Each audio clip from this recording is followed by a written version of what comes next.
موسی علیه السلام یو ځل د الله راز لته نو یو انسان وله مخې له راغی چې الله هغه له بې انتها نعمتونه ورکړي.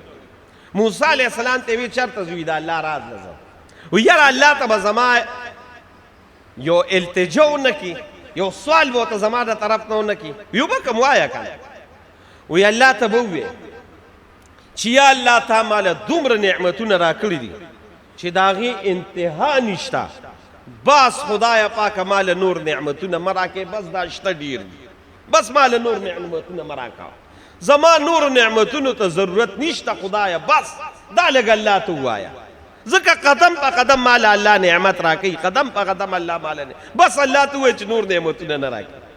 موسی علیه السلام ویل لکه عجیبه سوال دې وکړم، خو خیر بس ویزه وعده مې راسره کړې ده ووایم الله ته چې مخکې داسې لاړو یو بل سړی یې ولیده چې لغړ په غړ جامې اډو د سره شته نه او دا خپل اندام مخصوصه د عورت یې دي دی په شګو کې پټ کړی دی، دومره یې کړی چې ځان یې پې پټ کړی دی په هغې شګو باندې. موسی علیه السلام ته وایي چېرته ځي موسی علیه السلام؟ وایي د الله راز له ځم. وایي یاره زما به ورته یو التجا ونه کړي. وایي ولې به ونه کړم؟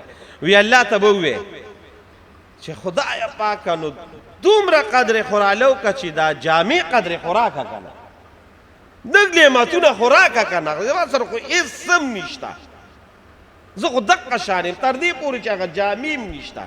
نو دی الله ته ووایه، دی الله ته مې ووایه چې ماله نعمت راکړي، ماله څه دغه راکړي. موسی علیه السلام لاړه الله سره چې راز و نیاز وکړه، بیا ورته د دواړو خبره وکړه. وی هغه یو وایي چې نعمتونه را باندې بند کړه او هغه بل وایي چې څه خو راکړه که نه. الله رب العالمین ورته وی دواړو ته یو خبره وکړه، وایي چې دا کوم راته وي چې په ما نعمتونه خدایه بس دې بند کړه که نه، نو ده ته ووایه چې بس زما شکر پرېږدي، زما شکر دې پرېږدي، بس نعمتونه به بند شکر مې مو باسه. او هغه بل ته ووایه چې زما شکر ادا کړه. موسی علیه السلام چې راواپس شو نعمتونو والا چې ولیده هلکه وی الله خو راته یو خبره وکړه. څه یې راته وی راته یې وویې چې ده ته ووایه چې زما د نعمت شکر پرېږده، په زه به نعمتونه ختم کړم، بند به کړم.